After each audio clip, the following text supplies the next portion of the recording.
Oh shit. Okay, that's why I didn't do that. Okay, we are back for round two, y'all. Yeah. Hold on. 1 second. There we go. I'll do something real quick.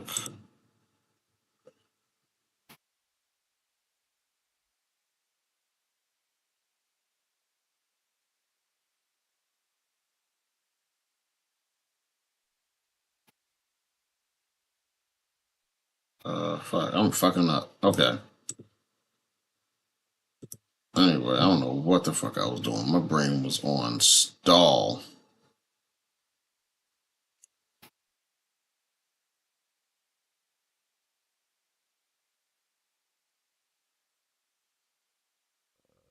I'm sorry, I'm looking at some dumbass shit.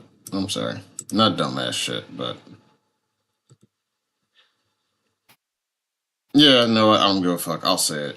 I would never just hop into someone's stream not knowing whether or not they actually watch me and then just say, hey, if you enjoy the stream, then do this thing. It was like, bro, how do you even know if I'm a watcher? Are you just saying that to anybody?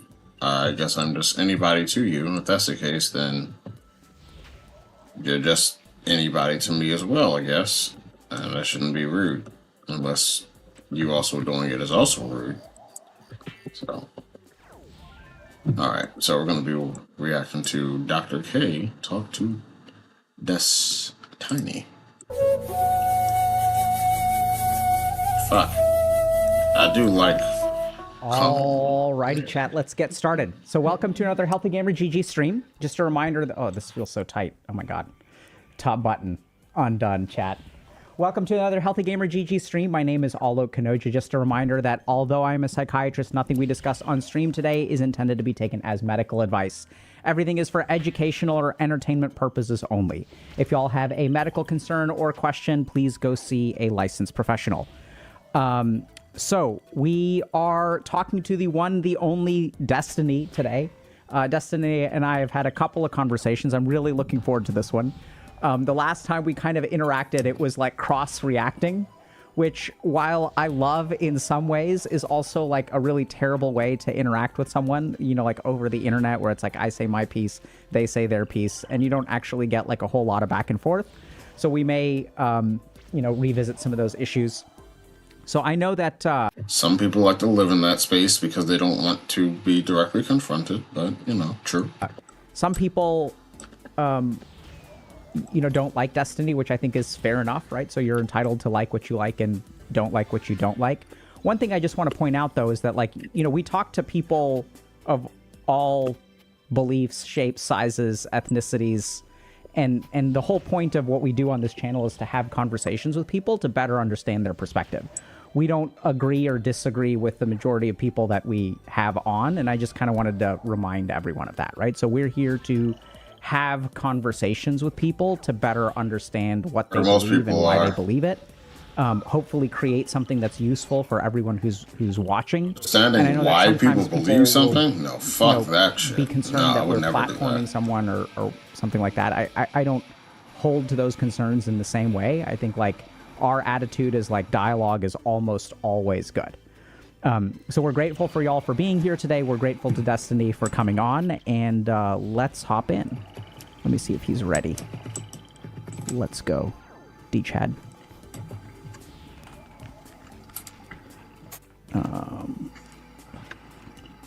Let's see if this works. Hey, what's up, dude? Dude, give me a second. I can't see your camera. Well, that would explain it. Hold on. People can't hear you either. Okay, well, that's your fault. Hey, what's up, dude? Hey, nothing much. How's it going? Good. I am so happy to be talking to you today. Cool. I'm happy to be talking to you. I was just offering a quick disclaimer in chat and was also giving them some history that for the first time, I think we, like, cross-reacted. Uh-huh. right? So like you reacted to something that I said, and then I reacted to your reaction without like actually engaging you in dialogue. And I think we both recognize the shortcomings of that method, but it's still useful. Yeah, I mean, that's the streamer way, yeah. That is the streamer way. So Fuck let that. me just Talk can to you me. 10 for me. I just want to make sure that Let's have a Yeah, disagreement what's so up? My my name is channel can Steven. grow. I'm here today to be as Testing, 1, 2. non-controversial and friendly as possible. Are we good, yeah? yeah, we're good. Are you actually here to be as non-controversial, as friendly as possible?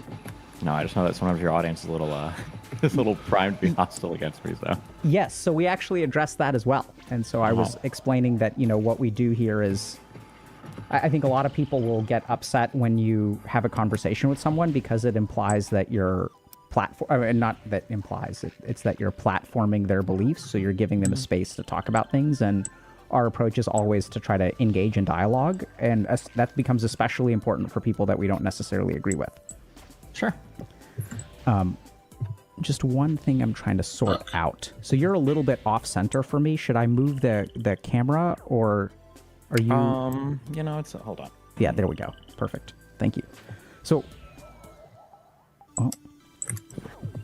what do you want to talk about today? Anything in particular?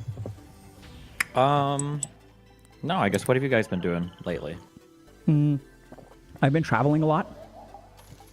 I've been going on like podcasts and stuff, so I think we've been getting more invitations for me to go to places, which I'm sure you're familiar with because I've seen you've been all over the place. And I think we're also trying to figure out so talking to people and creating like passive content is like a great way to actually help people. We have some indicators that even watching like our YouTube channel for a couple of months has some small but noticeable impact on people's mental health in a positive way. But what I'm really like working on now, like in my own head, is how can we actually support behavioral change and making like more of an impact on people's lives. So as opposed to just focusing on like growth and having more people watch you, it's like, okay, for the people that are watching us, what can we do that helps them actually like make substantial change in their lives over some amount of time? Okay. That's what I'm thinking about. So some of that stuff involves like, we're doing more and more like clinician education. So thinking about, okay, so for some of the problems that we have, like one of the biggest challenges that we see with things like technology addiction or pornography addiction is that most clinicians are not trained in this stuff. Sure. So also some of these other like non-clinical entities like imposter syndrome, burnout. So there isn't like formal training in this. And the default is like, okay, if you have a problem with imposter syndrome, go see a therapist. But nowhere in, you know, the certification of a therapist and the licensure of a therapist and the curriculum of a therapist are they required to learn about burnout. So we're seeing like all kinds of challenges in our school systems, in our mental health professionals. And so we're trying to address those gaps.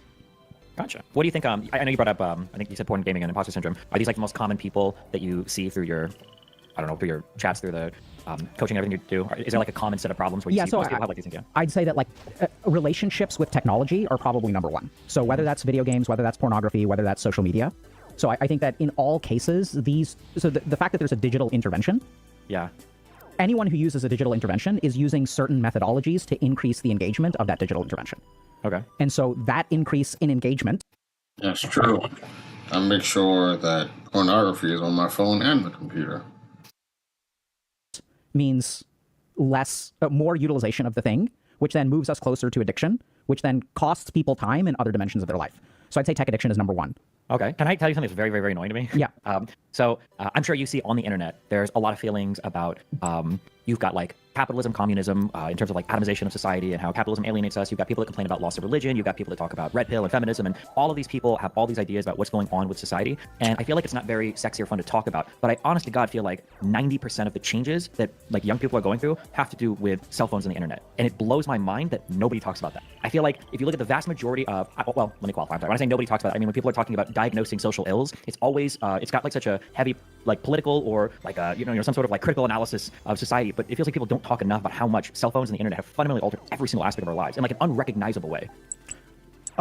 Yeah, I mean, I agree. I don't get quite as frustrated, I think, but what? The internet is a shortcut for a lot of things. Oh, I want to make friends. Oh, there's a community that likes the stuff I like. I don't have to actually go out and like grow skills. I can just find people who are like me immediately with no like effort other than a few keystrokes and some clicks. And now I have a community I can talk to and relate to. Like, it's a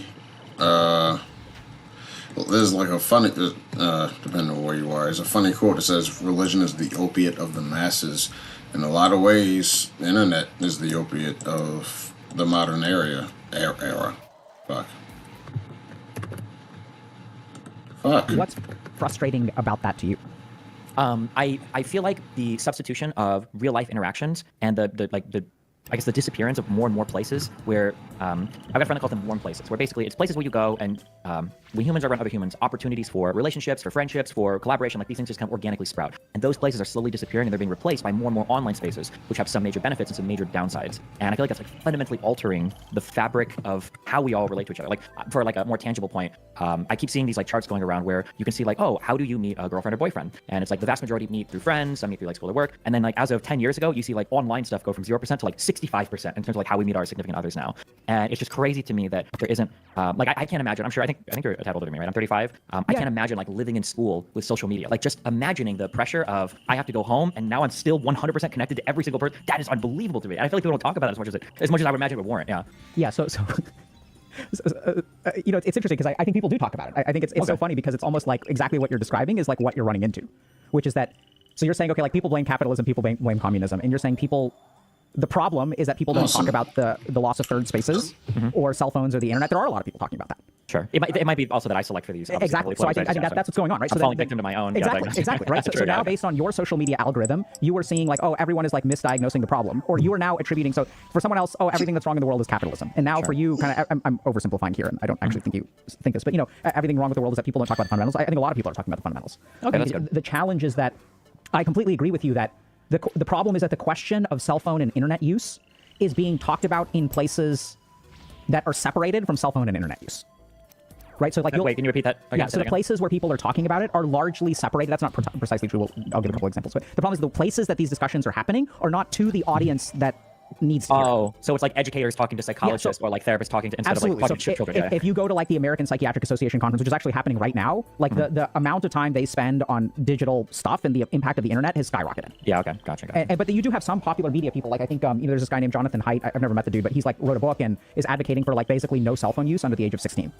I kind of agree, yeah. Jeez. And so there's a part of me that wonders like why kids even have smartphones until they're like 18. What if that was the law? That until you're 18, I don't know. So I'm trying to imagine, why do they need them at like, why does a child need a smartphone at 12? You know, is it part of their education?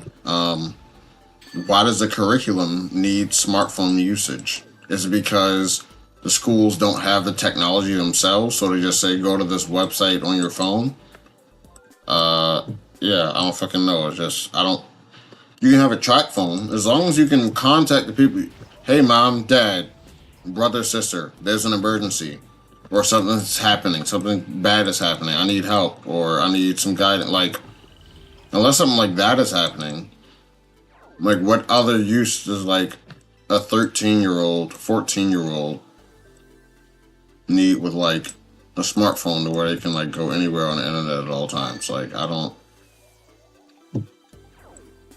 Because the discipline isn't there for them.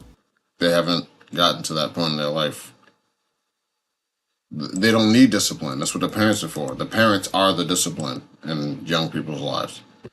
There are people talking about it. I think he's getting like mainstream traction and stuff like that. So I think, and you know, I'm also like part of this, you know, this task force that is defining like some of the nature of peer support for addictions and things like that. So like these conversations are happening, but I think the challenge is that the people who are falling victim to this are usually on the internet, and that kind of content is hard to disseminate on the internet because, as you pointed out, it's not sexy. And what most people resonate with is like emotional activation. That's what pushes content.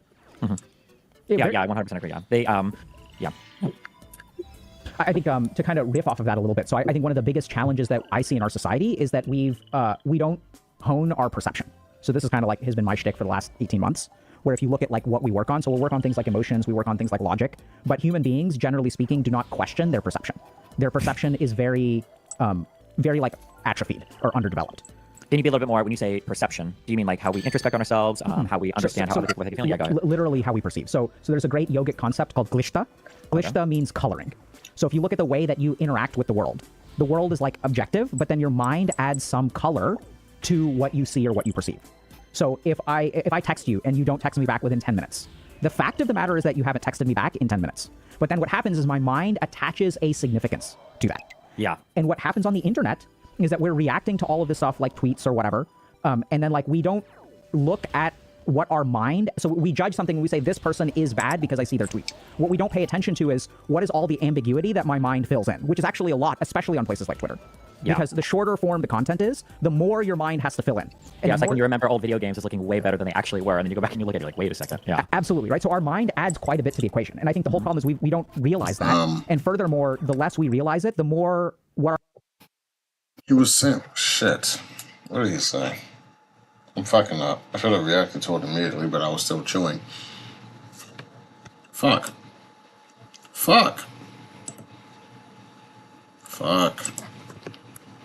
our mind adds to the equation goes out of our control. So literally in the process of psychotherapy, what we do is you have an interaction with someone. Like, let's say like someone has a history of trauma, and then they go through the world, and then their brain interprets these stimuli. What happens on the internet is that we're reacting to all of this stuff like tweets or whatever, and then like we don't look at what our mind, so we judge something and we say this person is bad because I see their tweet. What we don't pay attention to is what is all the ambiguity that my mind fills in, which is actually a lot, especially on places like Twitter. Yeah. Because the shorter form the content is, the more your mind has to fill in. And yeah, it's like when you remember old video games as looking way better than they actually were, and then you go back and you look at it, you're like, wait a second. I remember. Absolutely, right? So our mind adds quite a bit to the equation. And I think the whole problem is we don't realize that. And furthermore, the less we realize it, the more what our mind adds to the equation goes out of our control. So literally in the process of psychotherapy, what we do is you have an interaction with someone. Like, let's say like someone has a history of trauma, and then they go through the world, and then their brain interprets these stimuli through the lens of trauma. So literally in psychotherapy for trauma, what we do is go through the process of removing what your mind is adding to the equation, the implication. We do the same thing in social anxiety. Oh, this person didn't do X, Y, Z, and therefore this means this. Yeah. So we know that this process has a lot of clinical benefit. And so the yogic system, what we try to do is aklishta, which is remove all the colorings of our mind. And then you have a direct perception of the world as it is. Interesting. Okay. The one thing that's very frustrating is I don't like that therapy has such a heavy connotation about treating an illness, when I feel like there are things that we talk about relating to therapy. So you're talking about getting more accurate perception of the world that everybody should practice, you know? Not necessarily accusing you of doing this or anything, but like it's funny because there have been times where I've sat in on friends like doing therapy because they wanted help like reinforcing stuff outside of therapy, and I learned things inside of their therapy session that was like incredibly helpful for me, which I think is interesting. One thing that when you talk about perception, it's so funny because I think that when you navigate the world in any other discipline, at least from my personal experience, you learn not to ever trust yourself because you know that your mind is an imperfect record keeper. You know that it's impossible to keep track of yourself while you're performing yourself. And when you practice things, you're always like recording and watching later. So for instance, if you're practicing music, if a teacher walks by and they catch you practicing with a metronome, he's gonna kill you. Like, you're wasting your time. You don't know if you're on time or not. You have to have a metronome going. Or if you are, if you're doing a practice for a speech, you're recording yourself, or you're recording yourself on a recorder and playing it back. The idea of like taking videos and then watching later when you can just focus on 100% perceiving what you're doing instead of trying to remember what you're doing and doing it all at the same time is so common in other things. But when it comes to how we interact with loved ones or friends, or when we have social interactions or whatever, we don't like have that same habit of going back to, I guess, like kind of review it, but then we have very strong impressions of exactly what happened. And I caught myself sometimes going back and reading conversations. Somebody's like, oh, you thought I was so mad at you, and I wasn't. And I'm like, no, you were so, and I'll go back and I'll read it. And I'll be like, I'm out of control here. Wait, what's happening? Yeah. And it's funny. I feel like being able to go back and review prior interactions is actually really insightful. And hopefully it makes you a little bit more humble in terms of how well you understand your own behavior, or gives you more insight into it. Yeah, I mean, I would agree that would be incredibly helpful. So we certainly see that in like psychotherapy training. We do that when we're it's part of our coaching curriculum, is like, things like role play and offering feedback. I wouldn't say that. I don't think the majority of people do that, though. I would actually say that, like, in my experience, the majority of professional work does not have review of your work as a formal process. Sure. So if you look at someone who's like working at some, office that does tax prep, like, I don't think they're going back and like. Feels like introspection and reflection, like things that are just like, it's so hard to get people to do it. It's almost as if like there is something forcing people not to be introspective. It's almost as if like I almost want to say by virtue of people being introspective, it requires them being critical of themselves, so they just don't do it. But what do I know?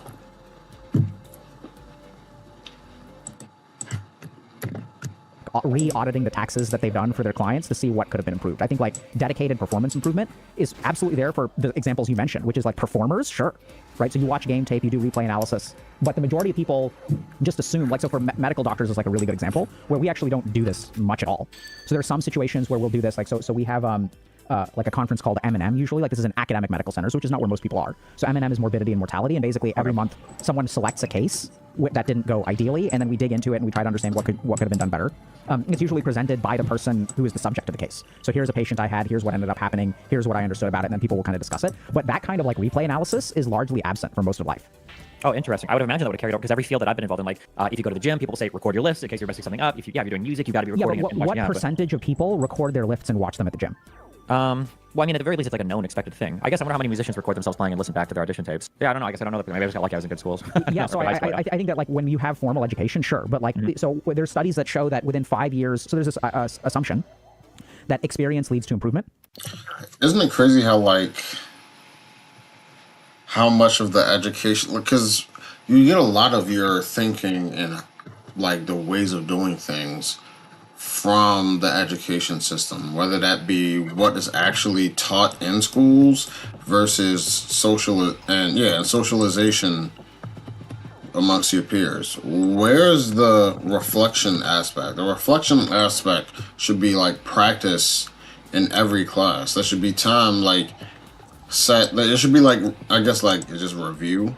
There should be review at the end of like every week or something. I feel like review was only done before a test after having like a whole month's worth of shit, and the stuff you talked about in week 4. By the end of week 4, whatever concept you're going over has gotten, with the way math works, I know at least that's where I'm thinking about. By the time you get to week 4 on the subject of math class, it's like it's so crazy. Like compared to like, I'm trying to imagine like learning, I don't know, like square roots or something, and then you had to find the square roots of like 2 numbers divided by these numbers over here. It's just like with some algebra involved. And then it just like, now it's just like, we're not just working with square roots. I'm working with square roots and algebra and this and that and that, like all at the same time. It's just like, I wish we had a review, maybe like every Thursday or Friday. This is what we learned over the past week. Like, I don't know. Maybe people just like, well, that's homework. Well, homework, you can't ask your question. You can't ask questions unless your parents like help. So there are studies that show within the first 2 to 5 years of finishing your medical training, you basically like determine what your rank as a doctor is, and then you stay relatively static. And the difference between the people who are in the top rank and the bottom rank is their method of learning. And so there's an assumption that if you've been practicing medicine for 30 years, you will be better at it than someone who knows less. There's a really great set of studies out of this place called the Martini Clinic, which is a clinic in Germany that focuses entirely, I think, on GI surgery. So they're super, super specialized. People from all over the world come there. And part of the reason that their outcomes are really, really good is because they had, I think the chief of their like GI surgery program had to go through remedial training because he did not meet the metrics that people below him, like he did not meet the metrics. So he had to go through it too. So this process of systematic improvement is actually, like, I think in the minority. Like most people just show up, do their thing, and rely on relatively systemic issues of process improvement, right? You have like performance reviews at work, and they like collect something, and it's just like kind of a stock sort of thing. You're probably right. I think I actually probably agree with that. It's depressing, but yeah, it's like that's. I'm sure I've said this to you before, or we've said it to me. But like the idea that in high school you learn that practice makes perfect, and then when you get to college, they tell you that's absolutely not true. Perfect practice makes perfect, and the way that you practice and the way that you train is far more important than the hours that you spend just grinding away at something. Yeah. Yeah. I mean, I've been stuck at basically the same rank in Dota for the last 5 or 6 years, and I started working with a coach, and like I've gained about 60%. Yeah, I moved up by like 60% of MMR within like 2 months. Gee, so what are you now, like 1,700? I'm just kidding. I'm so sorry. You made fun of my league rank before. I was 1,700 when I started. I'm like 2,800 now. So that's fair enough. Well, listen, I grinded league for 4 years and I couldn't make it to Diamond 4 again. So you know what? We all have our faults. Yeah. That's fair enough. I kind of wish I was back at the 1,700s because then I could dumpster all those noobs finally. Well, now that I know. Or no, sorry, go ahead. Yeah. Yeah. So you asked me what I've been up to. What have you been up to? Dumpster all those noobs. All sorts of stuff. Yeah, running around, arguing with people, doing everything online. Finally got my little podcast stuff started, so got a studio downstairs, and I'm running those shows. And yeah, climbing and growing and all that good stuff. Yeah. Yeah. What? So Destiny. I've been. Do you prefer Destiny or Steven? Steven's good. Yeah. Okay. So Steven, I've been watching your stuff for years and years and years, and I think we had our first like interaction like 4 years ago or something. And I've noticed that there's been like, despite the fact that you got like removed from certain platforms, it seems like your attraction has grown immensely. How do you understand that change? Like as in like why do I think I'm growing, or like what's changed? Because I don't see in some ways too much different. In some subtle ways, I see a big difference. But I think that you've been basically making content for years and years and years, and I've seen what I would perceive or assume to be a different yield on a similar effort.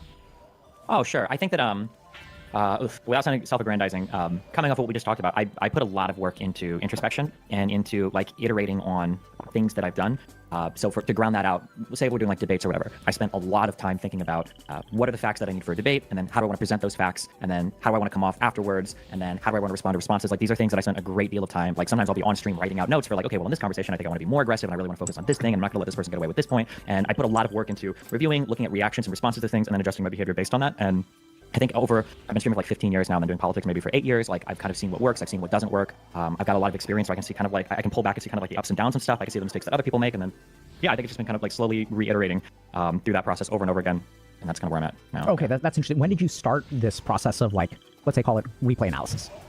Probably, I don't know, 2011, because my background is I played StarCraft 2 professionally, semi-professionally, whatever. And in StarCraft, the way that you play is you grind and grind and grind. And as you're playing, let's say that you play a certain race, you run into a certain build and you lose to it. Okay, well, I'm going to try making my hatchery 1 supply sooner, or I'm going to try scouting this overlord 30 seconds sooner, or and you like kind of slowly tweak things until you can defeat it. And the hardest thing about doing this thing with real people is that most people in their day-to-day lives don't function as if, yeah, you know what, I can improve. Because for some reason saying that you can improve means there's something wrong with you, and because people don't want to acknowledge that there's something wrong with them, then they say, I guess there's no place to improve. And it's just like, okay, there's no place for you to improve. Not one area in your life where you can improve. Not one. And it's just like, all right, bro. Are you okay? Who hurt you? that kind of iterative learning process got super hammered into my brain. One, through music. I went to college for music, and then two, through StarCraft. And then, I mean, I think you can apply the same skill set probably to almost anything in life. And then debates and everything were the next thing, yeah. Interesting. So you haven't noticed, or you would not, so there hasn't been much change. I mean, things, it kind of feels like sometimes in life, it feels like you work at stuff and then you kind of like whoop, and then you kind of work at stuff and then it's like whoop, and then you kind of work at stuff. So like it probably does like a feeling that I kind of like plateaued for a bit and then something happens and then it feels like I've got a big bump and then it kind of like that. So no, I don't think over the biggest change is 7 months ago or 6 months ago is probably ADHD medication. But aside from that, I think everything's just kind of been like small tweaks. And then once you've made the small tweaks and you've prepared yourself, you're waiting for kind of the opportunities. And then, you know, luck is preparation meets opportunity. Then an opportunity happens and then you jump on it and then you kind of like continue to move from there, I would say. Yeah. Interesting. So and I'm kind of curious if it's okay to talk. Like, is this interesting to you, or would you rather talk? Yeah, for sure. Whatever you want to talk about. Yeah. So I'm curious what your like personal experience of the fluctuations in how the world receives you is. So do you feel like before this stuff happened, like how did you feel about it? How do you feel about yourself now? So it's clear to me that I'm kind of curious about your subjective experience of this as opposed to the objective process of improvement and growth. Yeah, I don't know if it's because I grew up, if I've got that dismissive avoidant archetype or whatever, whatever it is. I grew up very, I think I'm very emotionally independent of other people's evaluations of me. So I think it's pretty normal that people, if you're in a room and there's 10 people saying you're, you know, a big meanie, you start to feel like a big meanie. I think it's a really normal human response is that we kind of reflect what other people say about us into ourselves. And I don't seem to do that as much. So it gives me a lot of resilience in terms of dealing with people publicly. Obviously, I have conversations and obviously there's a lot of people have very strong opinions about me that I feel are not true, but it doesn't like negatively affect me emotionally. But for whatever reason, also, Destiny's Giga Chad response. I just don't give a fuck, dog. I think also, I hope I have like the intellectual humility to understand that like a whole bunch of people disagree with a certain thing. I need to be very careful because I'm essentially wading into an arena where I'm saying, well, I'm right and these 150,000 people are wrong. And 99.99% of the time a human does that, you're wrong. So I guess it's trying to balance out, to make sure I'm not being emotionally affected, but also to make sure that I'm not being too resistant to any sort of external criticism, and balancing that out is definitely very challenging. Because even when there's a room full of people saying like something horrible about you, usually there's some underlying fact of the matter that they're hinting at, and it's good to understand at least why people think that way, rather than to turn a blind eye to it and say like, oh well, screw you, you know, you guys are all you just haters, I don't care, and then just kind of like walk away from it. So that's interesting. So I'm kind of curious, what do you, how do you think about yourself? I like to think that I have like really strong foundations that I've kind of like built myself off of. So I have some internal like understanding of what I believe to be good and moral, and then I think that kind of like stems out into how I treat other people, how I approach my work, and then the impact I think I should have on the world. And then I kind of like try to build all of that out from there. And then I hope that at the end of the road for all of these, I'm also receptive enough to make slight changes in like my applied positions if I feel like other people show me that they're not congruent with my internal positions. That's like very broad. If we get more specific, I can be more specific. Or yeah. So I've got a pretty specific question for you. Sure. Do you think of yourself? I'm not asking if you are or aren't. In your mind, if I was like watching your thoughts over the course of the day, do you think of yourself as successful? Yeah, of course. Yeah, for sure. I would hope so. If you don't, then no one should. Yeah, I think about, well, I don't know if I say success, but like, I definitely like, I try to ground myself a lot in terms of like, where have I been? Where am I at now? Like, where can I be in the future? Like, am I orienting myself correctly? Like, am I squandering or wasting like an opportunity? I try to keep track of all these things, yeah. Do you feel proud? Yeah, I would say so. Yeah. Okay, I interesting. think so. Yeah. There's always like everything is like everything has to be in moderation. Like if I don't want to like imposter syndrome myself. I'm like, oh no, I should be doing everything so much better. But I also want to be like, resting on my laurels and be like, oh, I've done so well. Like I can basically just coast from here on out. So yeah, there's like an idealized version of myself that I'm kind of aiming for. I'm really happy with where I'm at. I understand I could be doing better. So I keep kind of like striving for that higher thing. I guess. Yeah. Yeah, it's so interesting because as I hear you talking about stuff, I actually think about like this idea of perception that I mentioned earlier, and it seems like you don't have much glitch. So like as I hear about your thoughts, I don't hear. I hear a lot of like receiving what so signals are there, already. and also being very careful about what you cultivate within your mind. So like really intentionally cultivating a balance between pride and humility. I don't hear you running away from either one. Yeah, right. I don't know. We might end up agreeing with would you pronounce like Glishta? Glishta, Klishta. Okay, Glishta. We might agree. The wording that you use though is a long time ago. I would say like probably 5 or 6 years ago. I kind of like set out to rid myself of all biases and misperceptions. Yeah. But I think over the past like 4 or 5 years, I kind of have a different approach where I think what I say instead is that like I think that everybody probably has some built-in biases, so I just try my best to find them rather than to trick myself or delude myself to think I don't have them. One really tangible example might be let's say that I want to watch a video and I'm researching on topic X and I'm listening to commentators A and B talk about it. I might know that I really don't like commentator A. I hate this guy, and I'm so primed to do it. I might write a physical note at the top of my document saying that, so that when I'm watching the show and they're talking about the topic, maybe A says something. He's like, well, I think that 2 + 2 = 4. And I might immediately go, I don't even know if that's true here. And then I have to stop and remember, okay, I really don't like this guy. 2 + 2 is probably 4. I need to be aware of and keep track of like these negative thoughts I have about this person because they might actually influence other things I'm thinking about, and that would be not good. Another reason why Destiny is inhuman is that how many people are actually doing that? But hold on. I just heard a take that I disagree with. Am I disagreeing with it because it's actually wrong?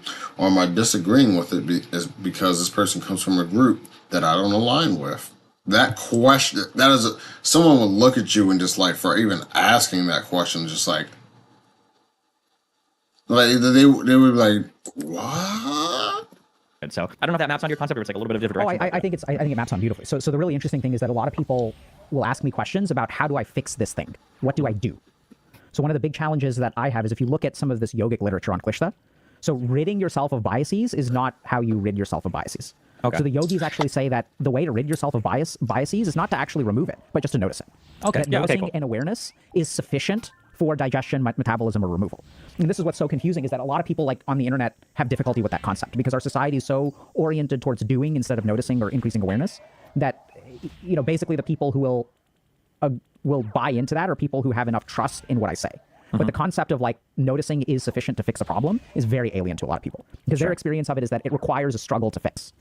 So they'll struggle with something, right? And then on willpower, you overcome it one day and then you lose the next day. So you naturally default to thinking, okay, I need to boost my willpower so I win every day. They don't recognize that you can melt away the source of the want or the desire or the conflict through awareness. Okay. It kind of reminds. I'm using a lot of music examples here, sorry, but it kind of reminds me of when you go to college for music and you're studying like formally how to analyze a piece and you're writing down like, well, what am I listening to, what am I hearing, and you're trying to analyze it. Sometimes in the course of your analysis, because every chord you analyze comes after the last one, at some point you're writing very, very, very weird stuff and it doesn't really make sense anymore. And if you've got a good teacher, usually instead of like looking at the paper and making sure every single thing is correct, the teacher will say, well, hold on, put your pen down or pencil down. It should be pencil. Take a step back, close your eyes, and listen to it. And what do you actually hear? And when you take a step back and you listen to it, you're like, oh, this is like this is an authentic cadence. Oh, this was there was a modulation like 3 measures ago, obviously. And when you actually take a step back and you're just take a minute to listen to it. Instead of like over trying to analyze like every little thing, like, oh, I totally perceive this thing now. It's so obvious when I just put the pencil down and think for a moment and listen and perceive instead of just trying to constantly. This is where that whole seeing the forest through the trees or not seeing the trees through the forest, whatever the fuck the statement is. Sometimes it's better to look at things as a collective, and sometimes it's better to look at things discreetly. But it seems like people tend to have the problem when they only use a big magnifying glass to look at something really small, or a really small magnifying glass to look at something really big. They don't pick up both magnifying glasses and like, let's take what we can get from looking at it at multiple viewpoints. Let's take multiple perspectives and have them converge at a certain solution. You write everything up, yeah. Yeah, it's so interesting because I think that too is like very common where people will think, so what I'm hearing is that listening and perceiving gives you answers even more so than like logical approaches or analysis in some situations. We're not saying it's, and a little bit, yeah. the really important thing I was going to say there is that, like, at the end of the day, whatever logical process you're involved in, you have to remember that you're not a machine. Nothing in the human body works. Your brain doesn't. Remember, nothing works like a machine, and everything has to be translatable to your human experiences at the end of the day. So you have the most beautifully written piece of music, but if it sounds bad, it sounds bad. And sometimes people get lost, I think, in like the analysis and the writing and the logic and the rationale. It's like, well, what does it sound like or feel like at the end of the day? Because really, that's the most important thing, in my opinion. Yeah, that's I'm learning a lot, because I think this is also something that I struggle to help people understand, right? So sometimes when you're working with someone, they focus a lot, like, for example, like people who are super like into red pill or take whatever thing people believe, right? This is religion, economy, tacos or burritos, like whatever. Sure. And they'll think that, you know, they'll use a lot of logic in their mind, but I think a lot of people don't recognize that logic can be hijacked by other parts of your brain, especially your emotions, and especially even more so than emotions, your ego. So when your ego becomes active, the problem isn't that you're illogical. The problem is that you're selectively logical. Yeah, absolutely, yeah. So you laughed. What, is something coming to mind? There's just, do you have any poker history background or whatever? No, I mean, I know how to play the game, but sure. That's If you know a lot of math for poker, there's like, you can do like implied, you can make really stupid decisions, but you can find ways to mathematically justify it. Like, ordinarily this would be a really bad call, but if I hit my hand, the implied odds and the fact that I know this guy's gonna go blah, blah, you can start to justify crazy things. And logically, it kind of makes sense on paper, but if you take a step back, you're like, okay, hold on, how often is this actually gonna happen? What are you doing right now? Like, yeah, you can find yourself justifying insanely stupid things, and logically it kind of makes sense, but I 100% understand what you're saying. Yeah, I see that a lot in addictions. Where if you look at the brain of someone who's like addicted, I don't know, my brain isn't really fair, but if you look at the thinking of someone who is addictive, I kind of use this term addicted brain. So like your addicted brain will like convince you. It'll use some weird permutations of logic to just get what it needs. Like it wants that substance, for substances especially. I find this to be more potent for substances than behavioral addictions or even tech addiction, but it'll like, you know, justify all kinds of like thinking in order to get what it wants. Yeah, one thing that I found is this happens with From eating, personal and it happens with experience, gym, yeah. where if you, oh my God, you can wake up and there can be so many good reasons to eat poorly, to not work out. There are a billion reasons. And sometimes what I used to do that I found kind of helpful was like after I would do a thing, I would like write a note in my phone. Am I allowed to swear here?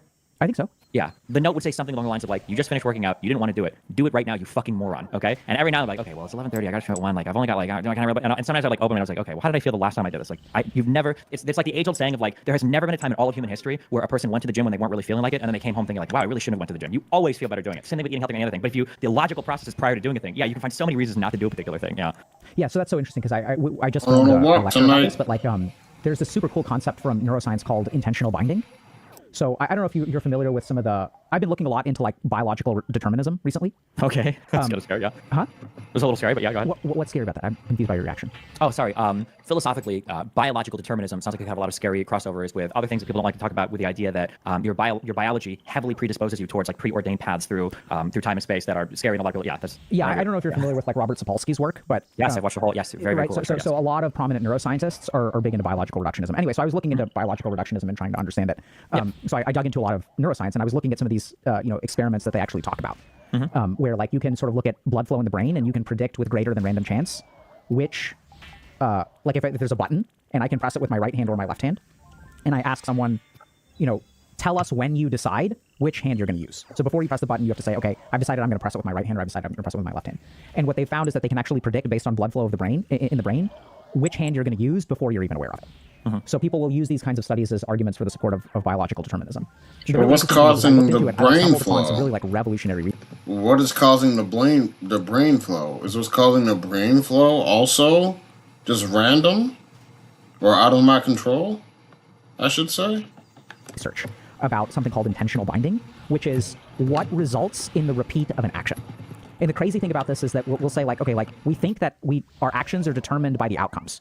So the reward that we get from our action is very deterministic as to whether we do it or not, right? So like if I do something and I get a reward, I'll do it again. If I don't do something and I don't get a reward, I won't do it. That's the common understanding. The really interesting thing is if you look at the science of intentional binding, there are a few things that will increase the likelihood of repeating your action, even if the action doesn't work out. The really interesting thing is that this will increase the likelihood that you repeat the action, irrespective of the reward. So people have done rewards studies where there's zero reward or there's no difference in the reward depending on how you act.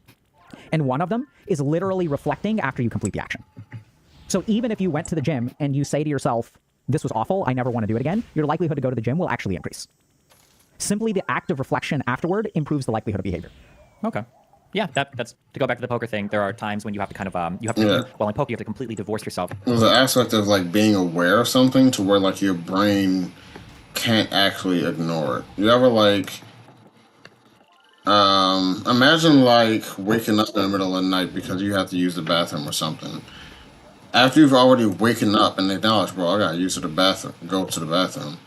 What's the chances of you just being like, I'll fall back to sleep, fuck it? Like, does that actually ever happen, or like that the awareness of it? Because you had to pee the same, well, pretty much the same way right before you woke up. Why didn't you just wake up a little bit earlier the moment you had to pee?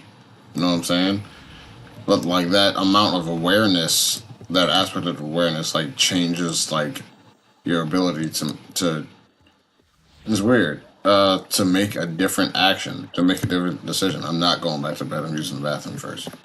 Truly, this is true of all of life. You should technically always divorce yourself from the results of a given thing, because what you really want to say is every analysis that you do of any particular thing is always perspective. We can never retrospectively analyze a decision we have to make in the future.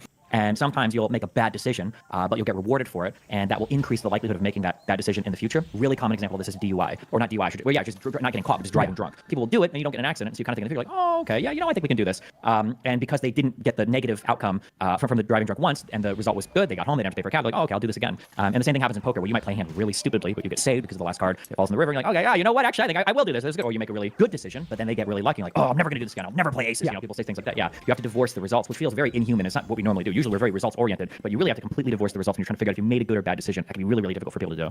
So that's a big aspect of certain spiritual beliefs from like Eastern. When I say Eastern, I mean primarily Hindu and Buddhist traditions, and then that's also something that we work really hard to train out of ourselves in medicine.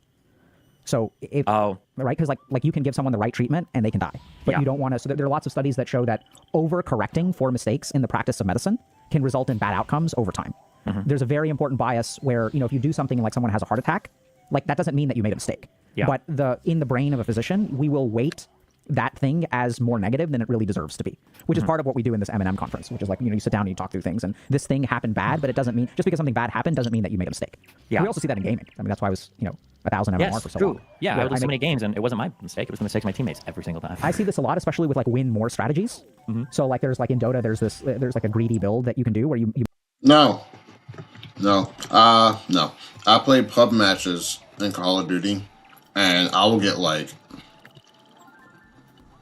it can be the teammates' fault sometimes.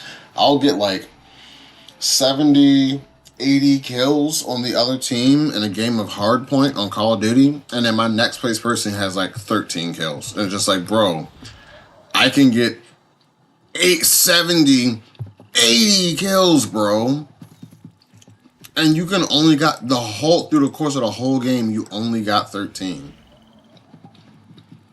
Well, that's because they were hugging the kills, man. They were hugging the kills. They couldn't kill them because I've been in games where the people were just as good as me or better. If you're not getting the kills, it's because you suck. It's because you're not getting the kills. I don't have to worry about. I've never had to worry about, that person keeps stealing all my kills. I don't worry about that ever. I'm just happy to have a good fucking teammate. Y'all are probably some shit ass people saying some dumb ass shit like that. You make an item. I don't know if there's something equivalent in law where you make an item that gives you more money. So you're investing a lot, and you basically dump all this money to like make more money, which is fine if you're like an ADC or something. But sometimes greedy supports will build it, and then like what happens is in the few games that pays off. Like in some games you just get rolled because instead of having like a useful item, you have this like economy dump. But in the few games where the game runs long and the item pays off, it feels so good. It's like, oh my god, if I hadn't built this item, I would have nothing right now. But it like helps you make a comeback. And there's a lot of biases in like how people play video games. Yeah. Any game that has some kind of resources usually has. This is true of probably every single RTS and true of every single MOBA, where you can opt for strategies that let you build kind of like for longer term, but you could get destroyed in the beginning, or you could opt for things that are really strong in the beginning. If you don't win early, it's like, oh god, this is going to be a miserable 45-minute game. Yeah. So, Steven, I have 3 different threads that I'm kind of interested in. Like, I'm curious if one resonates with you. Okay. One is you mentioned dismissive avoidant attachment. I was curious what you meant by that. Okay. Second thing is, you were talking about plateaus and performance. Like you'll kind of like grind for a while and there's a spike. And it just reminded me of this concept that I first learned. I think that's generally true scientifically, but that I learned when I was learning Tantra, and I was given my mantra, which is that my guru told me that, so like doing a mantra, so there's this idea that like when you chant a mantra, you're manifesting the powers of the universe and whatnot, all that good stuff. And that the way that he described it to me is like kind of like irrigating a field, where you start at the field and let's say there's water. And so you exert some effort. Like if you, let's say the river is 100 feet away from the field. And then I dig my first foot, and then there's no water in my field. Dig the second foot, the third foot, the fourth foot, the fifth foot. I can dig 98 feet of this ditch and irrigate 0%. And then once I dig that final foot, then suddenly 1 foot is worth complete irrigation. So this idea of like, grinding, and then there's a spike. So that concept I was like that popped into my head. And then the third thing was I was really curious about. I got excited about your like the philosophical implications of biological determinism, because it sounds like you've looked into that. I'm just curious what you think. Do any of these, and if you've got other stuff you want to talk about, I'm more than happy to. Those are just the three things that I got curious about as we've been talking. Yeah, I mean, we can run down any of these three, all three, whatever you want to do. Yeah. What do you want to do? Yeah, we can. I like talking to you. So I like talking. I'd talk about all three of them. We can go backwards to forwards, because I think that would probably be shortest topics to longest topics, maybe. Okay. The biological determinism is an uncomfortable subject, mainly because of people call it race realism. But essentially, there are very controversial ideas in the non-academic world and in the academic world that basically questions how much mean IQ differences between groups is related to these kind of like inherent, genetically determined, heritable traits related to G or intelligence. And I think that there's a lot of people are scared to venture into that world to ask questions, which means that a lot of the people that do venture into that world to ask questions have very strong thoughts about them that aren't always like scientifically based, but more politically or personally motivated, which is a little bit disappointing. But I think there's a lot of yeah, I mean, on a personal level and on a societal level, it can be scary to think of how much your upshot might be limited by some kind of like biological container. Like, is it possible that I could never do a particular thing because I'm limited so much? Personally, I fall a lot more on the environmental side. I think almost anybody can achieve really high in a lot of areas, given like adequate training and everything. But yeah, that was just kind of, when you brought that up, that was my thoughts on that. That's a very, very, very controversial area. That's so interesting, because I hadn't tracked onto those concerns. So this is also because of my background and what circles I run in. But when you say, so I don't think biological determinism is genetic. Just had like the most. I'm gonna write that down. Actually, I just had like one of the most epiphany of thoughts. Like,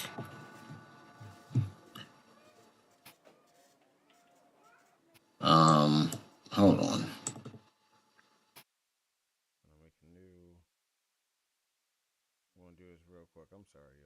Pardon me. Gotta do something real quick before I get.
I'm almost done, y'all. I'm sorry. I decided to do this real quick. What are all this shits?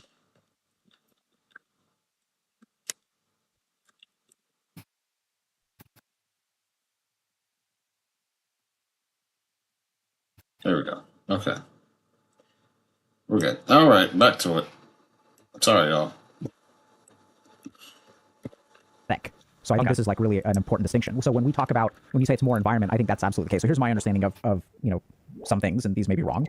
The first is that mean IQ is much more variable within a population than it is between populations. So you can take any ethnicity. Like the reason that everyone in the United States thinks that Asians are smart is not because Asians are smarter. And I remember my first day, my intern orientation at residency at Massachusetts General Hospital, like 30% of the room was like South Asian. And I was like stunned. Like I walked in and I was like, what is this? Like there's so many brown people here. And what it is it's a selection bias. So there's like a billion people in India, and the ones that ended up emigrating to the United States are people who have a certain, like, not even IQ, but they have a certain, like, professional capability. There's a huge selection bias. I think we have tons of studies that show that one race is not smarter than another race, or one ethnicity is not smarter than the inter-ethnic variation far outweighs the intra-ethnic variation far outweighs the inter-ethnic variation. Second thing is that biological determinism, I don't think, is talking about primarily genetics. I think what their point is that if you look at human behavior can be... It's going to make a lot of people question their worldview, because at that point it's kind of like, wait, so the type of people that exist in the world, more of that is based on the environment they grew up in? Yes. There's a reason why. Isn't it weird how, like, if you're born in the Middle East, you just happen to also be Muslim? Like, is like, wow, you were born in the Middle East and you're Muslim? What? It's just like no one does. It's just like, you're born in the Middle East, you're more likely to be Muslim. It's like, was that a decision? Were all those people just happened to be convinced that Islam was the way to go? Like, is it really? I don't know, bro. People don't like. I feel like people don't like to think that way. It's because they don't want a part of their identity to be, like, made up. But at the end of the day, the ego isn't actually real to begin with. So it's kind of like you're trying to protect something that's not actually really there, or it's just like the thing that is trying to convince you that it's there is the ego itself. So tracked back to neuronal activity. And neuronal activity... Oh, never mind. Okay, hold on. I just completely understood. When you're talking about biological determinism, you're almost like wrestling with this kind of like dualist thought of or like, how do we trace where human behavior comes from? Does it originate in some other place, like a soul or an abstract consciousness or whatever? Or is it, okay. Now, when I think determinism, I think of like paths. So like, are you a hard determinist? Are you a soft determinist? I'm thinking like philosophically on that path. And when you say biological determinism, I'm thinking like a deterministic path from birth based on biological characteristics. Well, no. I mean, you can make that argument sort of, but I think that like what we're talking about here is that, like, so let's say like you look at someone who commits a crime. So there are philosophical implications, because like if you look at that moment where they commit the crime, their neurons are activating in a certain way. Do they really have the exercise of choice, right? So this is where, like, does choice exist? And if you say that choice, what is the manifestation of choice? Is there some consciousness, or is choice simply another part of your brain where neurons are undergoing action potentials? Because those neurons undergoing action potentials are also somewhat deterministic. There's some randomness to it, but it's not like the person controls the randomness. Basically, you have a bunch of like sodium and potassium, literally sodium and potassium ions that are floating around between two cells. And if enough sodium ions touch and not enough potassium ions, and if there's a balance between the two, if the balance tips a certain way, the neuron will activate. If the neuron activates, then it'll cascade down to these things. And so does a human being really have control over their actions, or is the control of their actions an illusion? That's actually still, and then this is where environment shapes all of those biological things, absolutely. Yeah. It sounds like it was a lot of what you reacted to was a different understanding of the term, which I think could be fair, because maybe I'm using the wrong one. I don't know. No, it's fine. I understand what you're saying. Yeah. Okay. Second thing was plateaus and breaking through plateaus. Yeah. My experience, the music thing comes up again, and then I think in StarCraft it was the same, is it feels like as a human when you're practicing or training at something, you tend not to make like kind of a little bit of progress, and then you'll have these little spurts of growth where maybe you've been practicing, chromatic scales or playing sevens or whatever, and you're kind of like improving a little bit, and then for whatever reason, like one day it just like really clicks, and you're just like killing it, and you can, you bump your metronome up, 8 or 9 points, and you're just so much more in the zone. It feels like a lot of human improvement is that way. I don't know why, but yeah. Okay. And then third thing was dismissive avoidant.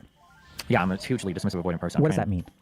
I feel like I have a very aggressive, like public-facing persona. So for debates, for Twitter, for everything else, I feel like personally, I have a very, very hard time asking for things, making criticisms, having confrontations with people. Like my MO is usually to just like, I'll just avoid this person until they go away, or like figure out a particular thing myself and not like make any asks or requests of some other person. I have a really hard time doing that with people. I don't know why. It's very annoying. Is that something you want to talk about? If you want to, sure, yeah. What do you want to talk about? So I've offered 3 topics. I mean, true, you're right. We can talk about that. Yeah, sure. That's probably like the biggest area of my life that I need to. Hold on. You've asked me like 3 times. Do I want to talk about it? I keep saying we can talk about that. Yeah, I would like to talk about that. Yeah.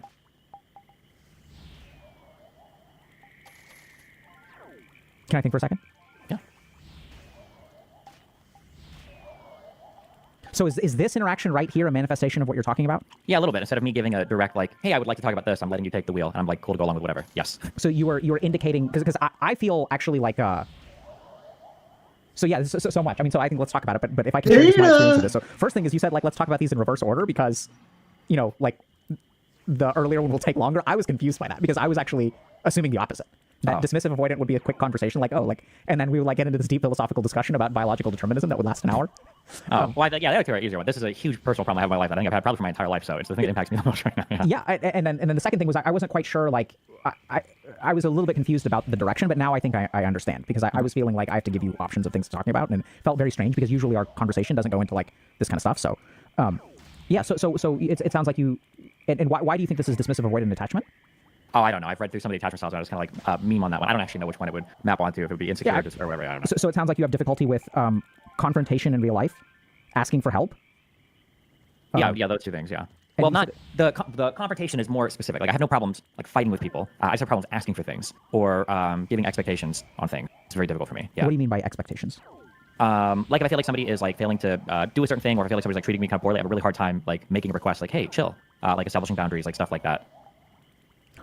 What makes that hard for you? Man, I don't know. I've thought about it a lot. It feels like it comes from a place of insecurity, because that would be my default assumption. Is okay, well, you don't want to ask a person this because you think they'll say no, but it doesn't really make sense. I don't necessarily think it does. I don't feel insecure about the friends that I have. So then I was thinking maybe it comes from a place of independence, and that well, I feel like I'd rather just do this myself, but you can't do everything yourself, so that's not very reasonable. Then I wondered if maybe it comes from a place of unreliability. I feel like if I do ask somebody for another thing, that it's not. I'm not sure. Yeah, I don't know. I truly don't know. I bounce between a lot of these things sometimes. I don't know 100% why, because it seems like a really easy, stupid thing to figure out. Yeah. Yeah. So I want to say that there is potentially an easy thing that we can learn about how the mind functions that maybe would actually help you quite a bit. But let me. I have an idea, or I guess I can say it now. So I think that I see this a lot with people who are actually highly intelligent and have done a lot of self-development work, where you're looking for a answer, but I think it's an issue of state, not trait. So here's what I'm envisioning, right? So you're looking at yourself, so if I have difficulty asking for help or setting boundaries that, many people that involves insecurity, right? And so then you look in yourself and you're am I insecure? And you're well, no, I'm not insecure, right? So then it's confusing. That's not the answer. And then you're okay, maybe it's about independence. I'm not quite sure what you meant, but let's just assume for a moment that you don't want to be dependent on anyone else, so you don't ask them for help and you want to cultivate your own independence. But you're relatively independent. So it's am I a dependent human being? No. So then it's kind of confusing, right? Because you'll come up with hypotheses, you'll do a logical analysis, and then you find that hypothesis doesn't really track. Would you say that is a faithful representation of your exploration of this? Yeah, to some extent. I mean, obviously, I try to think of it multi-factor. Well, maybe it's different for some people, or maybe, maybe there's a combination of things. But it doesn't get me any closer. It's more the same thing you're saying, but I might think of 2 things at a time, or maybe it's a combination of things, but I still don't. No, but see, the point there is that you're thinking that there's a static answer instead of fluctuations within the mind. So insecurity, when you describe it, it sounds like a static quantity. Okay. You play D&D, right? Yeah. So it's you have an insecurity stat. It's it's a static number that does not fluctuate. So in my experience of really understanding the mind, a lot of what confuses people is that they don't occupy the same mind the whole time. The mind itself changes. And then an insecurity will be dormant and then will. That's true. There are some. Imagine if you're insecure about something, there are going to be some days where you're. Hold on 1 second. Whoa. I'm sorry. I just thought about my brain. Just thought about it. Hey, I should look at my fucking messages. I'm sorry, Lisa Nelson. Or was it Nelson? I'm sorry. I just thought about it. My fucking bad. Yeah. I just now seen all the messages. Holy shit. I'm sorry. I'm fucking sorry. I forgot. I'm new to streaming, so bringing up my kick chat is I don't. When you come to live, so you should. When you come to live, so you should let them. Yeah, I know. I probably should. That's my bad. Sorry. Sorry about that. Why is this here? I forgot why I pulled that up. Anyway, back to this. Sorry. Will rise and then will go dormant again. So you can look at your average security and you can say, this person is very secure with themselves. And it kind of makes sense, right? You can take someone who's very, very confident and stuff like that, and you can stick them in the one situation where their insecurity is exposed and then they feel super insecure. Okay. That makes a lot of sense. I'm aware of this in other areas. When people talk to me about do you think I should be a streamer or a YouTuber or whatever, usually my go-to is make sure that when you evaluate this particular thing, you keep in mind that when you're evaluating it, usually you evaluate what you're happy to say. So you need to think of if you're miserable or depressed or upset, you also have to be ready to function in that state too. So I guess, I'm aware conceptually of this, but I guess I don't really apply to myself as much. So yeah, that's a good point. Yeah, so let's, you want to tunnel down further? Yeah, sure. Okay, so let's talk about our interaction. So when I asked you, My bad. what do you want to talk about? You kind of keep saying whatever I want to talk about. Do you have a sense of what's going on in you internally when you say that? Yeah, I don't know why. I feel like I feel like I have a sense of like wasting your time, I guess, which is kind of stupid. That's so like going from shortest topic to longest topic means that we can cover the most ground basically, so we can get through at least this and that if you want to. Yeah, I guess maybe that's like the internal sense or whatever. Yeah. So wasting my time. So how do you feel about me? Like in general or specific to that or? Yeah. Like, That is a cause of anxiety for quite a bit of people. Why bother this person if I feel like me asking for help is going to waste their time? There's no reason. How selfish am I for even asking the question? But it's just like that's a really unhealthy mindset to have. It's like severely unhealthy to think about it that way because literally any boundary you set up is now being selfish, and it's like that is not what selfish means. like what comes up when I ask you that question? The first thing, I think you're one of the best conversationalists I've ever seen. I think I've told you that privately, and I've said it a lot publicly. I think you're really good. At the Sneeko conversation was really, really well done. You're probably the best. It was an amazing conversation. To see you take somebody who's so hostile, and in like 2 minutes, you're like just so on their side, and I don't even think they realize. Yeah, it's just very, very, very good at that. Yeah. Okay. I also think you're very genuine. I haven't never heard or seen or witnessed anything different. So I think there's another issue that I have is that rationally, if I'm exploring a topic, maybe it's a lack of trust. If I ask you to talk about something that you don't want to talk about or that you feel like would be a waste of time, I think you would say it. Rationally, I know that, but I guess emotionally, I don't feel that way. Maybe I have an issue with feeling like other people might just be humoring me. Yeah, does that make sense? Is this a common experience? So this is a common experience you have with other people, right? Yeah, I think I'm usually like socially, I think I'm a big people pleaser. Like I'm very good at like kind of orienting things in directions that make other people happy or that people enjoy. So conversationally or socially, yeah, I'm very good at that. So then I have a hard time steering in my direction, yeah, or I just don't. I do this with caution. Mm-hmm. So I noticed that talking to you felt different today. Okay. Like I didn't feel like until now we were actually like had a good flow. It felt like the questions we covered a lot of topics. We were like boom, boom, boom, boom, boom, boom, boom. It's like let's have it. Like let's talk about this. Let's talk about this. Let's talk about this. Let's talk about this. So it felt to me like there was some kind of other layer as opposed to like in the past we'll just like kind of vibe. And I hadn't felt that. And I please don't take that as a criticism. But I think this is maybe what we were kind of stumbling into. Because I do. I close it again. The same in the past, but I felt like I was dealing with some kind of internal objective in your mind in our conversation that I couldn't tease apart. And so what's your understanding of why you're a people pleaser? Okay. I don't know. It's incredibly beneficial, hopefully in a non-manipulative way. Like I think people that spend a lot of time talking to me, personally, I think I do really, really well in almost all social interactions. I have since like a pretty early age, at least from high school and onwards, where I've really thought about social interactions. So it seems to have like well, I guess it's all maladaptive behavior too. And in some regards, it has a lot of benefits to it. And that I feel like I can talk to a really huge variety of people and leave a very positive impression in most people's minds. When did you learn that that's important? Around high school, for sure. Can you tell me about high school? I don't know. It's hard to imagine. But I feel like the way that I process interactions and emotions is like is a little bit off, or sometimes non-existent. It's hard to tell. But I noticed in probably early high school that the way that I talk to people or the way that I prefer to be communicated with is not the way that other people prefer to be communicated with. So there would be how to have warm conversations, how to pay attention to somebody, how to use somebody's name in a conversation, how to remember certain details and like bring them up, and like for caring about people and all these are like a lot of things that I had to focus and think about and learn, because for me they meant absolutely nothing, and usually they were irritating or I didn't like them. But for other people they were really important. So I think I started to track a lot of that more in early high school and then onwards for social interaction. That sounds really sociopathic. I hope that made sense. Sorry. I think it made a lot of sense. Okay, gotcha. That didn't sound sociopathic to me at all. Okay, that's good. All right. I tried to talk to a high school teacher about this, and that's what he told me. I was like, okay, never mind. Yeah. Your high school teacher told you that's sociopathic? He felt that it was something I would grow out of, and it just seemed very weird. Like I remember one of my biggest complaints growing up was people are different. I lived with my grandma when I was. People are different. They value different things. If humans tend to do this thing to where like, well, if most people are this way, then that is the right way to act. And it's like, no, it is simply the more common way to act. It is the more conventional way to act.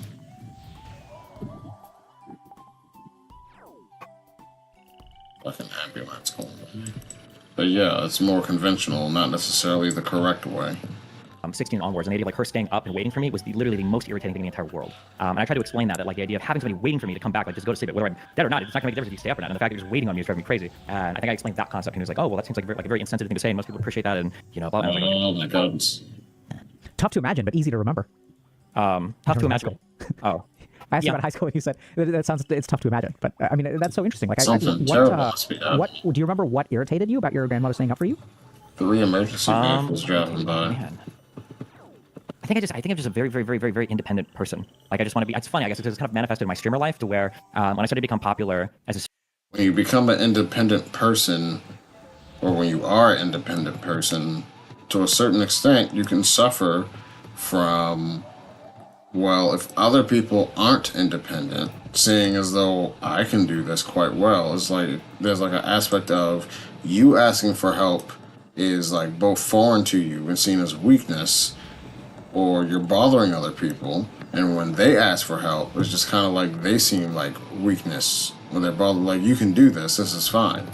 Like that, like a lot of people will be like, well, I'm able to do this, why can't you?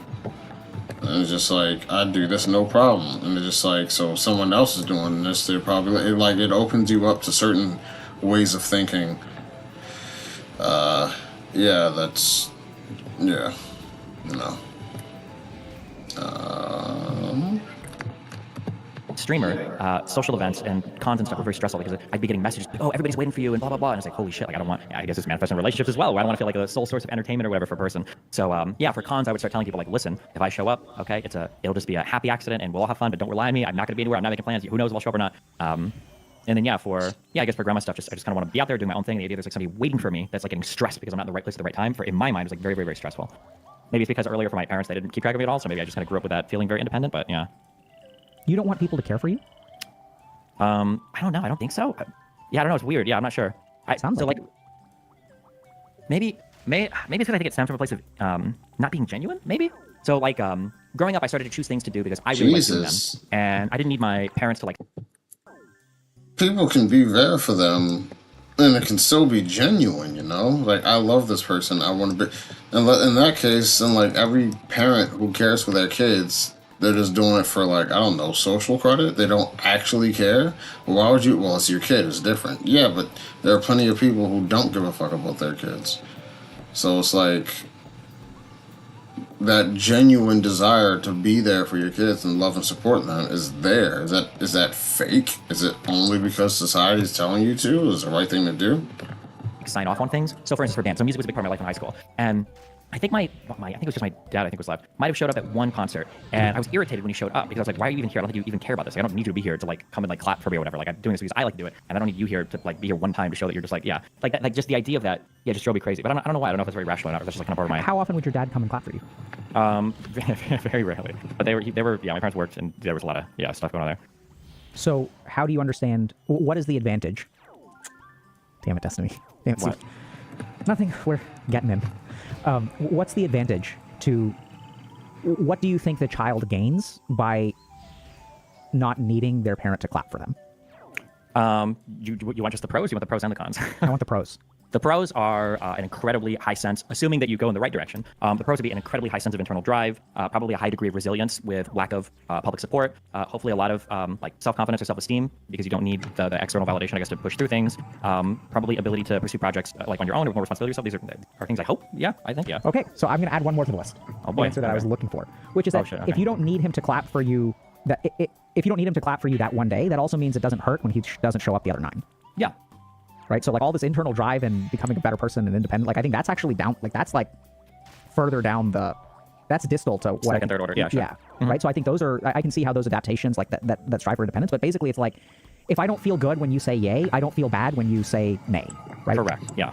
And so I think it's like protecting yourself from Something's hurt going by not caring on about other people. Because if you care about outside. other people, like then they can hurt you. True. Yeah, possibly, yeah. Although it Love seems is like at this pain, point I but feel I like need I'm this insulated from shit. that ever being the case.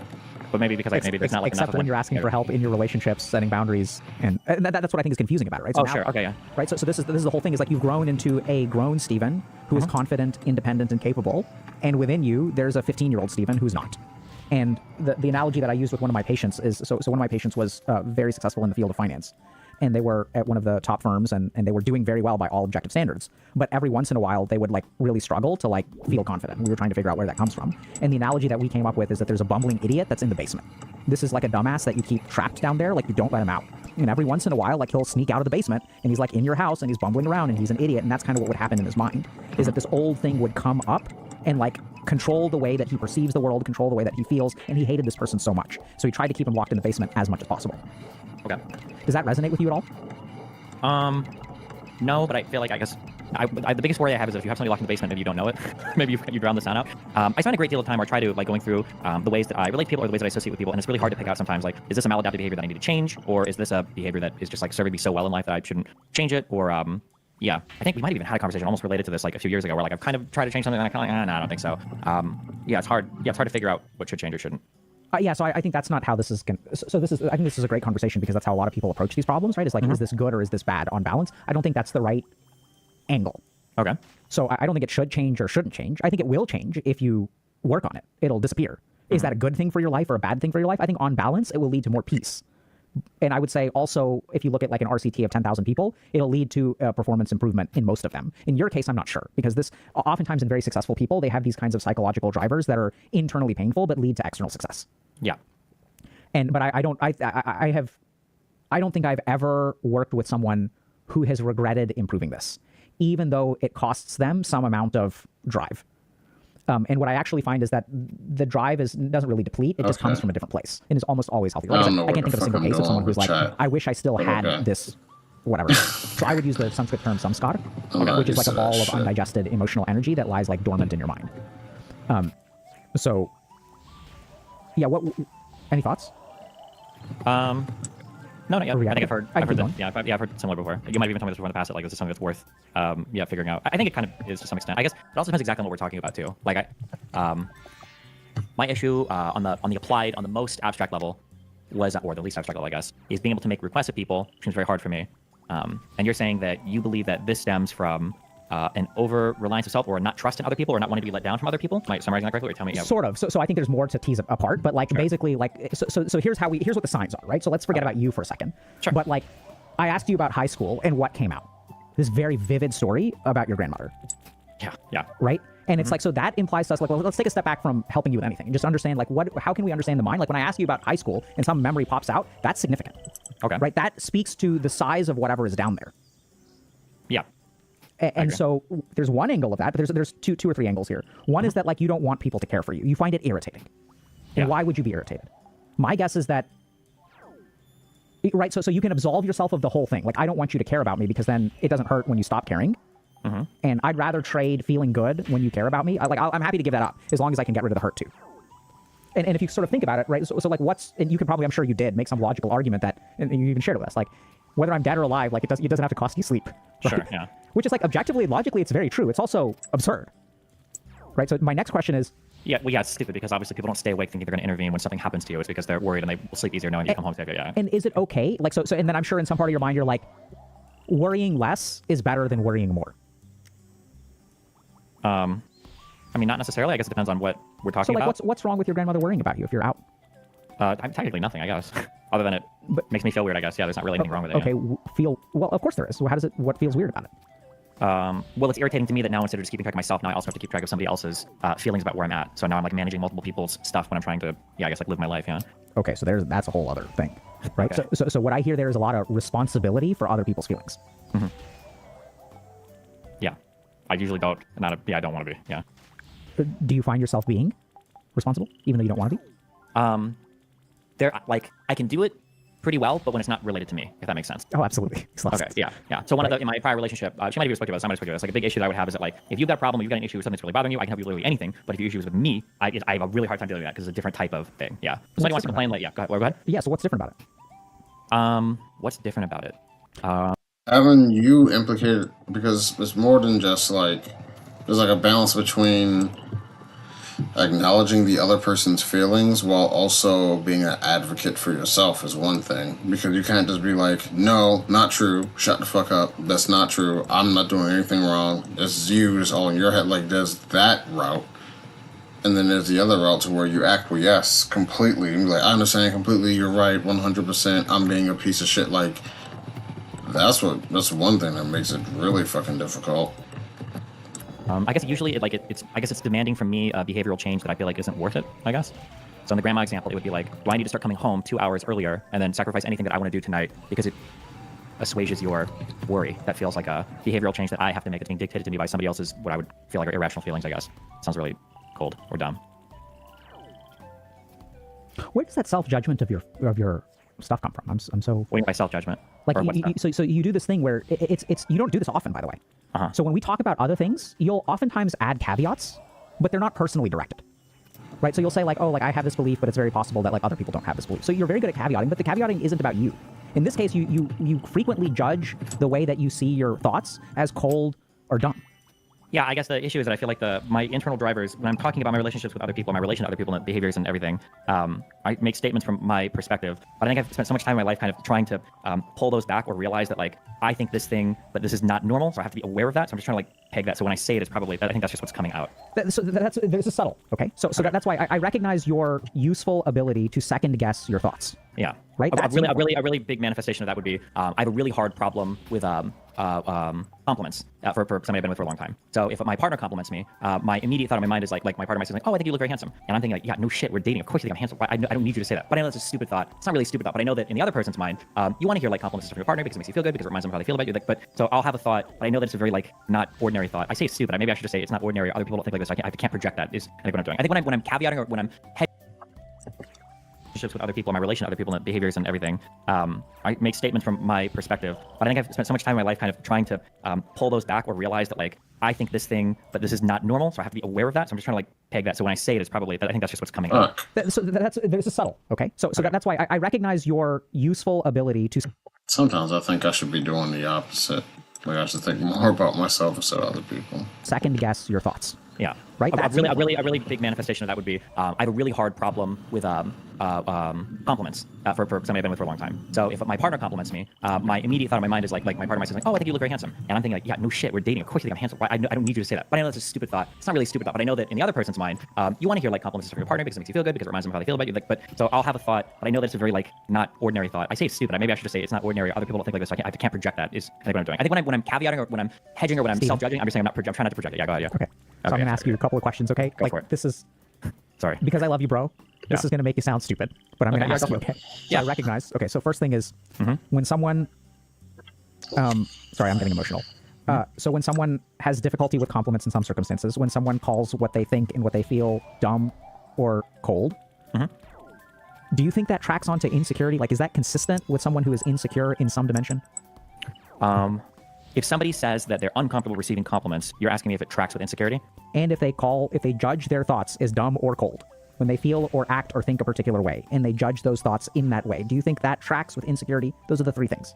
I think it could. I would have to see what the self-judgment looks like. When I say that, to reiterate what I said before, when I say that something is dumb, or I should say this, I shouldn't think this, I'm not thinking that like, God, I'm so stupid for having this feeling. When I say that, what I'm thinking is that like, I understand that I think about these things in this way, but it's very abnormal, and I have to be aware of that, because if I start projecting that on other people, people are gonna have really bad impressions of me. Yeah. Or have very bad, I'm not gonna be communicating accurately what I feel about somebody if I act the way that I would have somebody act towards me. Does that make sense? Yeah. Yeah, it makes sense. So this is where like we also get into a weird space, because respectfully, I disagree. Okay. I think that what I feel from you is that is what you said is absolutely correct. I think that is what has built on top of a kernel of something else. Okay. So I think this has been absolutely adaptive for you, but like it's weird to hear you say this, and maybe this is my perception that's messed up, right? Maybe I'm making a mountain out of a molehill, but like it's so weird to hear you say that's dumb, because you don't usually talk like that. You're not usually so black and white. You're quite nuanced, right? So you'll talk about the shortcomings in your thought process quite frequently. Sure. Yeah. But yeah, like I said, I think it's part of what we said before. I try to be like very aware of like where my thought process is in the world, and I try to like caveat or hedge. Yeah. What I would encourage you to do is take a step back from that and listen to the music. Okay. Right. So like take a step back from like analyzing your thought process, and like now I'll ask you. So now we'll pick a new topic, right? So like try to listen to the music. Okay. What is it like to be responsible for the feelings of others? What is it like to be someone who can create worry or take it away? To create happiness or sadness? What is it like to have people... I'm trying to think more. The first thing that pops into my head is just stressful, usually. So stressful is an umbrella term that is commonly used when people are somewhat alexithymic, which means colorblind to their internal emotional state. Like, I get that it's stressful. Of course it's stressful, but what is the nature of it? When you get a text that a bunch of people are waiting for you at a con, how do you feel? I feel pressure. I feel like I need to acquiesce. I feel like my actions need to change to comport to the feelings of other people. And having that pull is just like, I don't know how much of me is me, and I don't know how much of me is me wanting to be there for other people. Like, how do I actually know? Like, if no one was saying this, would I still do the same thing? And if the answer is no, then there's absolutely no reason to do it. Then it's fake on my part to do it simply because they asked me to. Maybe it's not genuine, I would have showed up at the time I showed up without you asking me. So if I show up only because you asked me, it's not because I actually cared to show up earlier. It's just that you asked me to do it. It's not because I give a fuck about it. Maybe? I think that the stressful part of that is usually the idea that there's like a thing that people want me to do that I don't really think I want to do it because I don't think it'd be very enjoyable or very much fun for me. But I know that if I don't show up, a bunch of people are going to be like very upset or very unhappy. So then the stressful part is that there's a branching path where I can make a decision that would be fun for me or would make me happy.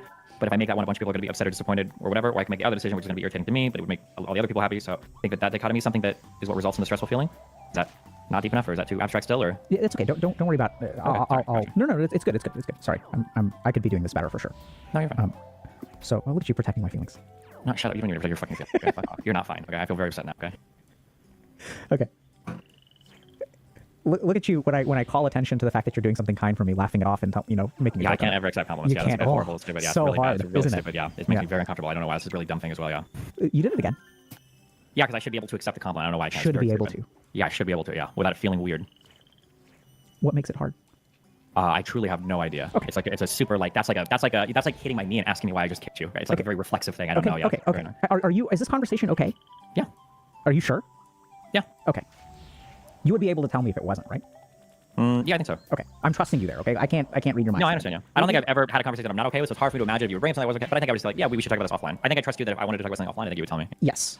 And so I know we've had that channel of communication in the past. So just okay. So I feel good. Yep. Okay. So let's go back to. So when a bunch of so now you have a choice between their unhappiness and your unhappiness. Yeah. And which one do you choose? Probably theirs. It feels like you described sort of life. Yeah. Whose unhappiness are we choosing between? What a horrible predicament. Yeah. Yeah, dude, it's rough, isn't it? Yeah. Tell me. About that. Unhappiness over choosing. That's funny. I mean, obviously, yeah, that sucks. You're either letting down people that I guess ostensibly are relying on you. Right? Steven, Tell you a story. Like, I want the story that, like, when you're like, oh my god, I'm choosing between my unhappiness and someone else's unhappiness. Tell me that story. What comes to mind? I don't know. It feels like almost every. I mean, like the really obvious one would be any particular story relating to people that want to hang out at a particular convention. Me giving, I do way too much like implicit acceptance or denial, so I don't real. Okay, why can't Jesus? Yeah, I guess like a couple weeks ago or maybe a week ago, a few friends I think wanted to go out, I think kayaking. And they were staying over here, and they messaged me in the morning, and I was flying back for another thing. I was like, okay, I'm just going to not respond. And then when I flew in, they were like, oh, like, are you coming out? I'm like, oh, well, I don't know. I might need to stream. But I didn't actually, like, say no. And then I kind of just, like, push it forward or kick it down the road. And it's like, oh, well, it's too late to go out now. Oop, well, I guess I just have to do this now. I'm going to go work. That's probably a lot of interactions that end up like that. Yeah, that happened when I was in Austin. I think with another few people that wanted to hang out. I think it happened a few days, but yeah, these happened. Yeah, these interactions happen a lot. What is the consequence of other people's unhappiness? I guess it's a reward, I guess, because usually then they just like go away. I just like get to keep working to do my own thing. I guess maybe that's why I reinforce the behavior so much, yeah. But I guess usually if other people are unhappy, then ideally, I guess, or hopefully they rely on you less and less for kind of like any sort of like stuff for that there, and then I just continue to navigate. Okay, so I'm going to go a little bit back. I mean, I get that. So I get the fact that, I mean, I call it a fact, but like I can see how you don't water the plants. Like you're not gonna uproot a plant. You're not gonna kill it. You're just gonna let it die. Yeah, maybe, yeah. Depending on, yeah. Yeah, so what I'm kind of curious about is sometimes when people do this, they have some kind of consequence from unhappiness, which is not letting things die. This is your adaptation. So what we're trying to understand is, when did you learn that not doing this was a mistake? When did I learn that not doing this was a mistake? When did you learn that evoking unhappiness explicitly, right? So because what you're doing is you're not explicitly disappointing people. You're just AFKing until they figure out you're not going to show up, which, by the way, is like such a common experience for people today. Okay. Like, I'm just going to like ghosting, right? Like, it's like, oh, so many of us just AFK until the shit disappears. And so usually when we see this kind of behavior, what happens is like, there's a time in your life when you were not like that. You were definitive. It resulted in someone else's unhappiness. And then you learned, no, this is a terrible idea. Because if you want to change the behavior, and we haven't even decided that you do yet, but I think you do, we have to understand how you learned this lesson in the first place. It's about unlearning, not learning. Sure. So are there times in your life where you've made people unhappy and you've been really punished for it? I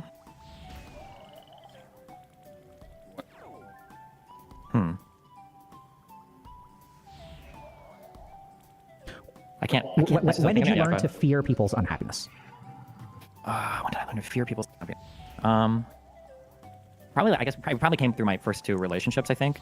As I was like doing school and work too much, my partners wanted to see more of me, but I like was either sleeping or working or in school, and I just didn't really have enough time, and then, yeah. So it probably would have been through my first two relationships, yeah. Okay. And what happened then when you weren't able to make them happy? got really bad usually, I think. Yeah.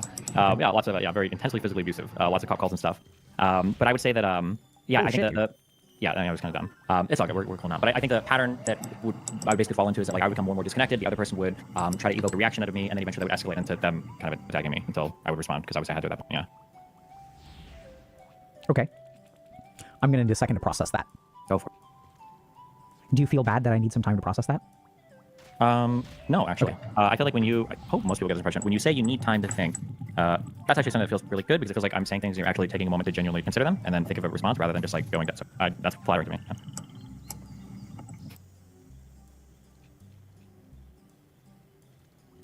Why would you care? Why would that make you happy? You don't want to be then? dependent on. Destiny. Why would that make you You happy? don't want people to depend on you. I think theoretically I do, but only if our interests are like super aligned. So like if I have like a, what do you call it, a ride or die? I don't know. If you've got somebody who's like, our interests are like 1,000,000,000% aligned, well, not 1,000,000,000, it doesn't have to be completely, but if they're aligned on something, then yeah, then in that point, like being relied upon is really fun for me because I feel like I have a thing where it's like, I feel strongly about this. This is a person who's like feelings or livelihood I want to protect. And I feel like it's in like an arena or realm that I excel in. And like, these are a thing that we're like mutually working towards. Like, yeah, in those cases, I think it's really fun. I don't think I would avoid it in all cases. Just usually I feel like I'm not as aligned, I guess, with the people around me sometimes or people who have been in my life. So I'm kind of confused. I think that makes a lot of sense. Like when you describe it makes a lot of sense. There's some things that I'm confused tired, about because when I hear about have to go to work in the a lot of your morning. It's almost impactful 11 at relationships, night. I would think that those are the ones that should be ride or die. So the traditionally your most potent or important relationships, romantic relationships, parental relationships. Do you have siblings? Yeah. I'm not very close to any of my family, but I've got, See, like, that's what's kind of weird to me, right? Is that like when you say like, okay, like ride or die. So who are the people that normally in a normal life, and sorry for being judgmental and saying your life, I don't think your life is abnormal. I'm just saying. I was very abnormal. You're fine. It's okay. You know, like we think like, okay, who's ride or die? Like your parents are ride or die, right? Like they're the ones that are behind you 100%. Your spouse, your siblings, your boyfriend, girlfriend, like these are the relationships that should be ride or die. But for some reason, ride or die and those don't overlap. Like it feels to me like those are like there's no Venn diagram there. I mean, like my parents and my little sister, which is probably like my immediate family, I would say, because all my older siblings are from other marriages, so they're like half siblings. Like, I think my parents would do anything for me. Yeah. Regardless of mistakes they've made growing up, like my parents, and I've done. Hopefully, I've tried to do quite a bit for them over the past couple of years. And I think my little sister's similar. We're so different. We're just so different that the yeah. I think if like my life utterly fell apart and I was homeless and I like called mom and dad like, Mom, Dad, I need to live with you. I'm like, my life. They would like, my mom would be super happy. She'd be like, yeah, Stevie, come back. Yeah. My parents would be super loving, I know. And then even my little sister, I'm sure would do. Yeah. What she. How are you so different from them? Like, how did I become different, or how am I different, like in characteristic, trait, quality? I was thinking more of the latter, but either one. I don't know. I feel like do you know like color temperatures on lights?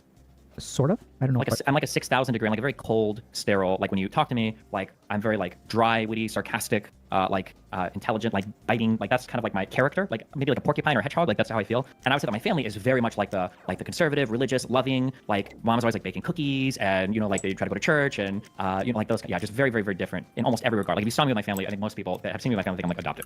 So, yeah, insanely different types of. So it sounds like you're just you know, and it's nice to hear that your parents sounds like there's a lot of actually love both sides. Yeah, I think they're loving people for sure. Yeah. Like one of the biggest distillations and difference of behavior would be like when I go to clean up, like I'll take a trash bag and I'll go through my apartment. If I haven't used it in 2 months, just throw it away. I think my mom has every single thing any of her children have ever written on since birth. Like that's just in terms of difference. Yeah, we're just very, very, very different people. Different people, but it sounds like there's a lot of love that you can count on them. That there's a lot of good stuff there. Yeah, for sure. So kind of going back to like these social interactions and stuff. Are you don't want to be dependent on? So you're okay being dependent on in ride or die relationships, but how does it feel otherwise? If it's something that I excel at, that I can do quickly, it's okay. But if it requires like a significant thing, otherwise, it just feels very burdensome, I guess. What's so burdensome about it? Burdensome about it.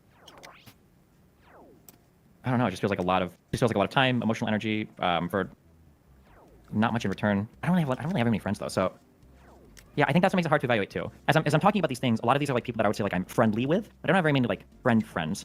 But I feel like if it was a friend making a burdensome request, I don't think I'd have a problem with that. So like I live close to a guy. There's a guy called like Dan, and I think if I had like a random person and they're like, I really need a ride tomorrow to the hospital, and I live like 40 minutes away, like, can you just like pick me up, like, please? I would probably say, bro, I'll just shoot you money for an Uber. Like why would I waste my time with this? But I think if Dan asked me, like, yeah, sure, of course I can do that. So I think maybe it's more, maybe. Also, sorry if I'm going too rough. Maybe the analysis I'm giving you of how I relate to people isn't necessarily like I treat everybody like this, but more so that, like I have very, very, very close friends that are close enough to like make these types of I guess sacrifices for, or make these types of arrangements with. But I think for people that are close to me, I think I wouldn't have a problem doing that. Yeah. I'm tired. So I know there's a meme about you being a sociopath. Like, do you think you're a sociopath? Okay, we're gonna I'm trying to think about it. I mean, so I'm not diagnosing you, but I don't think you're a sociopath.